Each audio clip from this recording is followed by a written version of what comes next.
दोस्तों, बिहार में एआईएमआईएम की कामयाबी ने पूरे देश के नेताओं की आंखें खोल दी है। अगले साल जिन राज्यों में चुनाव है वहां पर चर्चा शुरू हो चुकी है। चर्चा क्या हो रही है कि असदुद्दीन ओवैसी साहब अगर यहां से लड़ेंगे तो इनको प्यार मोहब्बत से गठबंधन में शामिल कर लेंगे, वरना जो हाल में बिहार में महागठबंधन का हुआ है वही हाल इन लोगों का होने वाला है।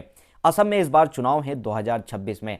पिछला चुनाव आपको याद होगा किस तरह से एआईयूडीएफ वहां पर नाकाम हुई थी और असदुद्दीन ओवैसी साहब की एक अपनी अलग पहचान बनी थी। असदुद्दीन ओवैसी साहब ने वहां पर बाकायदा प्रचार किया था और यह ऐलान किया था कि हम चुनाव नहीं लड़ेंगे, लेकिन हमारा समर्थन एआईयूडीएफ को है। इस बार एआईयूडीएफ ने अपने मंच से ये ऐलान कर दिया है कि इस बार जो चुनाव लड़ा जाएगा वो बैरिस्टर असदुद्दीन ओवैसी साहब के साथ लड़ा जाएगा। एआईयूडीएफ और बैरिस्टर असदुद्दीन ओवैसी साहब लगभग 35 सीटों पर चुनाव लड़ेंगे, जैसा कि ऐलान हुआ है। अब सीट का बंटवारा किस तरह से होगा ये आने वाले दिनों में देखा जाएगा। लेकिन बिहार के चुनाव ने एक बात तो ये साबित कर दी है कि असदुद्दीन ओवैसी साहब की जो लोकप्रियता पूरे देश में हो रही है वो अब सिर्फ बिहार में नहीं पूरे देश में फैल चुकी है, क्योंकि असदुद्दीन ओवैसी साहब को बिहार में लगभग 10 लाख वोटें मिली हैं। ये 10 लाख वोटें उन लोगों की मिली हैं जो 18 साल से ज़्यादा है। अब ये सोचिए जिनकी उम्र 18 साल से कम है उनकी तादाद कितनी होगी। तो असदुद्दीन ओवैसी साहब की जो ये लोकप्रियता बढ़ती जा रही है, इससे सभी लोग डरे हुए हैं कि अब असदुद्दीन ओवैसी साहब को वोट मिलनी शुरू हो चुकी है और ये सिलसिला अब ज़्यादा बढ़ता जाएगा, क्योंकि पिछले बिहार के चुनाव में असदुद्दीन ओवैसी साहब को जहां पर 1% वोट मिली थी, इस बार 2% के करीब वोट मिली है। तो वोटिंग शेयरिंग जो वोटिंग परसेंटेज है ओवैसी साहब का बढ़ गया है। ओवैसी साहब लगभग 25 सीटों पर लड़े थे, जिनमें से 7 सीटें ऐसी थी जो जीतने वाले थे, लेकिन 2 सीटों पर महागठबंधन ने वोट काटकर असदुद्दीन ओवैसी साहब की पार्टी को चोट पहुंचाई है।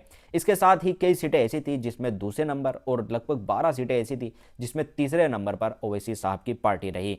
तो इस बार असम में जो चुनाव हो रहा है उस चुनाव में असदुद्दीन ओवैसी साहब की एंट्री एक इतिहास रचेगी। एआईयूडीएफ का वहां पर पहले ही एक मजबूत पकड़ है और एआईयूडीएफ वही काम असम में करती है जो असदुद्दीन ओवैसी साहब का काम तेलंगाना में है। वही फ्री शिक्षा और फ्री इलाज, यही चीज़ें एआईयूडीएफ असम में करती है, तो लगभग ऐसा ही काम असदुद्दीन ओवैसी साहब का तेलंगाना में है।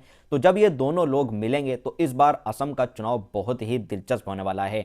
तो इस बार एआईयूडीएफ एआईएमआईएम के साथ मिलकर लड़ेगी, कांग्रेस का साथ छोड़ेगी, क्योंकि जब चुनाव पिछली बार हारा था तो कांग्रेस ने इनको बकरा, दाढ़ी वाला बकरा, कुछ ऐसा कहकर गालियां दी थी। तो इस बार ये चुनाव बहुत दिलचस्प होने वाला है। इसके ऊपर जो ऐलान किया है एआईयूडीएफ के प्रमुख ने, उनकी भी आप बात को सुनिए वो क्या बोल रहे हैं, वीडियो देखें। हमारे जनरल सेक्रेटरी साहब ने, आज के प्रेसिडेंट साहब ने ऐलान किया कि 35 प्लस माइनस हम लोग करेंगे। हम लोग कोई ऐसा काम नहीं करेंगे जिससे बीजेपी को फायदा हो। बेफिक्र रहिए आप लोग, बल्कि उनसे पूरा टक्कर देने के, एक एक सीट उनके मुंह से भी निकालने की हम पूरी कोशिश।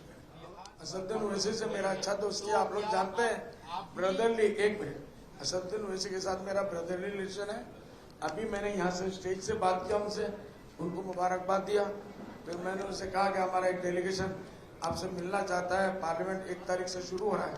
तो उन्होंने कहा कि 2 तारीख के बाद मैं रहूंगा नहीं, 2 तारीख के बाद अपना डेलीगेशन भेज दीजिए।